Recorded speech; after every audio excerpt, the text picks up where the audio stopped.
চীন থেকে আমদানির তুলনায় সে দেশে বাংলাদেশি পণ্য রপ্তানি অনেক কম হয়, বাণিজ্য ঘাটতি বিশাল।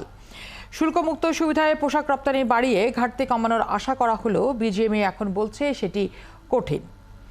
তবে পোশাকসহ বহুমুখী খাতে চীনা বিনিয়োগ ও কারিগরি সহায়তায় শিল্প স্থাপন করে উৎপাদিত পণ্য চীন ও বিশ্ববাজারে রপ্তানি করে লাভবান হবে বাংলাদেশ। জাহিদুল ইসলামের প্রতিবেদন।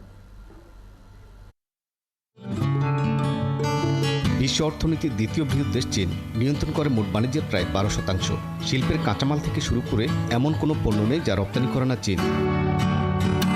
জনসংখ্যায় বিশ্বের দ্বিতীয় চীন দেশটি সারা বিশ্ব থেকে বছরে প্রায় $2570 বিলিয়ন প্রাথমিক ও প্রস্তুতকৃত পণ্য আমদানি করে, কিন্তু সেখানে বাংলাদেশের অংশীদারিত্ব $0.8 বিলিয়ন কম।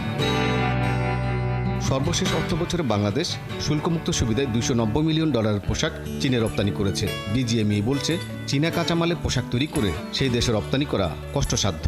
চীনের নিজেদের তুলা, ফাইবার, সুতা, ফেব্রিক এবং মেশিনারিজ সব কিছুই তাদের নিজেদের। আমাদের এই সব কাঁচামাল আমদানি করে আনতে হয়, সেই কারণে আমাদের খরচ অনেক বেড়ে যায়। বিজিএমইএর আরেক নেতা বলছেন চলমান ভূরাজনৈতিক এবং বাণিজ্য যুদ্ধে চীনের বিকল্প খুঁজছে বিভিন্ন দেশ। তাই কৃত্রিম তন্তু উৎপাদন সহ কিছু ক্ষেত্রে চীনা বিনিয়োগ এনে তৈরি পণ্য সারা বিশ্বে রপ্তানি করতে পারে বাংলাদেশ। পুরো এরিয়াটাই খালি।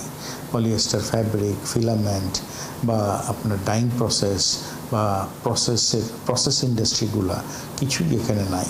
এখানে চায়নার সাথে যদি হ্যান্ড হোল্ডিংটা হয়, সেক্ষেত্রে চায়নাও অ্যাট লার্জ বিজনেসটা হারাবে না। সরাসরি রপ্তানির চেয়ে বাংলাদেশের উচিত চীনা বিনিয়োগ এবং কারিগরি সহায়তায় পণ্য উৎপাদন করে বিশ্ব বাণিজ্য অংশীদারিত্ব বাড়ানো, বলছে বাংলাদেশ বায়ার্স কাউন্সিল।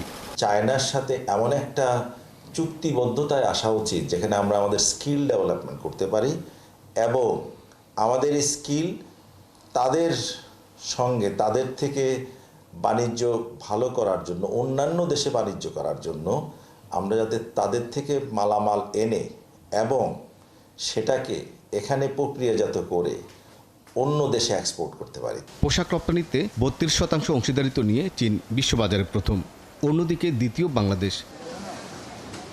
জাহিদুল ইসলাম, 71, ঢাকা।